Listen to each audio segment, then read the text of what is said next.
Hi, my name is Dr. Becky Kuhn. I'm a physician who specializes in HIV/AIDS.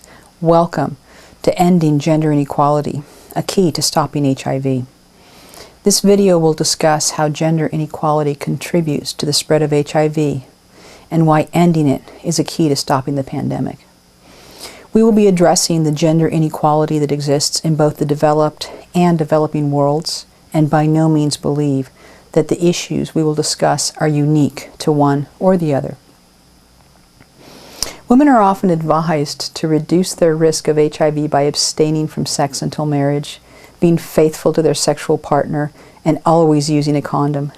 However, these recommendations do not address the societal barriers women often face when it comes to HIV prevention.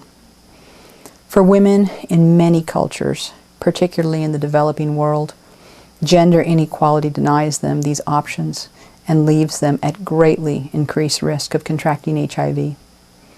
Abstaining from sex won't help a woman if she is raped by an HIV-positive man. Guidance about mutual fidelity and using condoms won't help if a woman is in an unequal marriage or relationship where she can't get the man to agree to be faithful, use condoms, or not have sex. In cultures where women don't have equal economic opportunity and the option of supporting themselves independently, they may find themselves trapped in abusive relationships to men who are unfaithful with either men or women, increasing their risk of acquiring any number of sexually transmitted diseases, including HIV. Any of the above circumstances can unfortunately also be found in the developed world. Let's look at these issues one by one and discuss how gender inequality and related problems are contributing to the spread of HIV. Rape. If a woman has no control over her sexual rights, she is at increased risk of acquiring HIV through rape. In most developed countries, if a woman is raped and knows her attacker, she can seek to have the attacker brought to justice through the legal system. It is clearly not that easy, and many cases are not reported or are tied up in the courts. But in many parts of the world, legal systems are non-existent or are terminally dysfunctional. Women may be discouraged from using the legal system or be unable to afford its fees and the cost of legal counsel.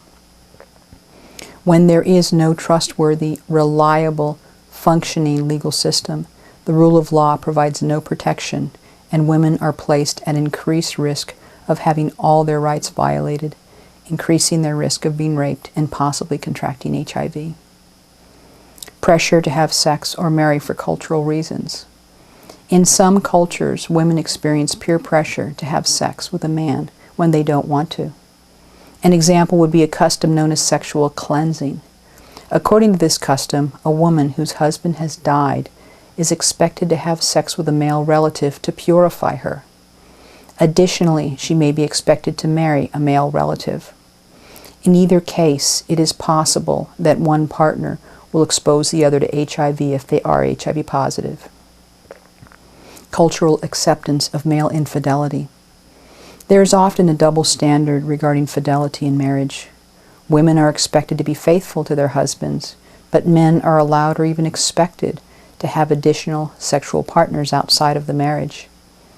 If the husband chooses not to use a condom when having sex outside of the marriage, the woman may not be able to discuss it with him due to fear of physical or economic consequences.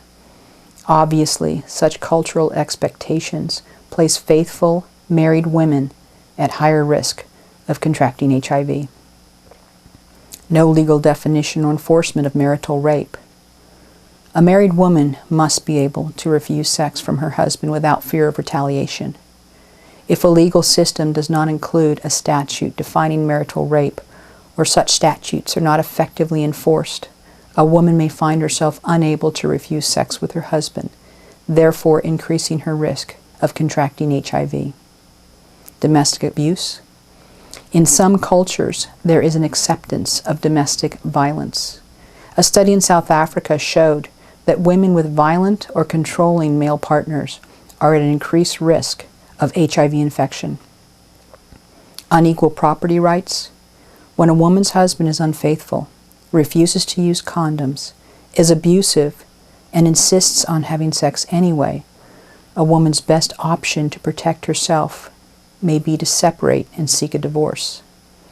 But if legal systems favor the husband in the case of divorce, women can become trapped in abusive marriages and may face loss of all marital assets and income. When women have equal status in a marriage and are able to negotiate terms for safer sex with their husband as an equal, they can markedly reduce their risk of contracting HIV. Economic inequalities.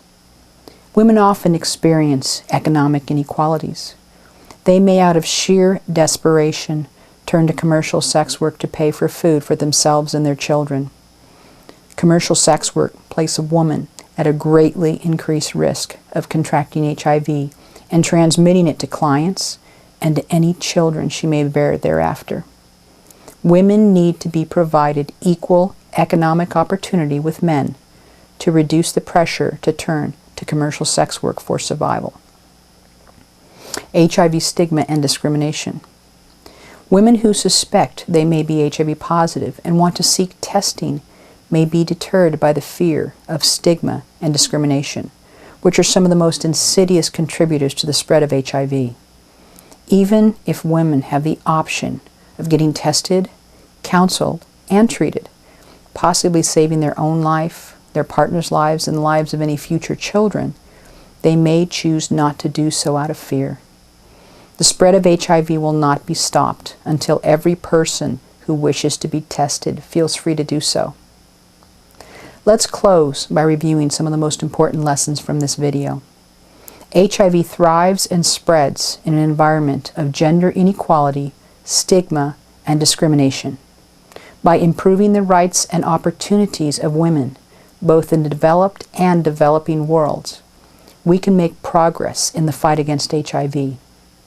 No matter who you are a valuable individual, and your life matters, as do the lives of those in your community.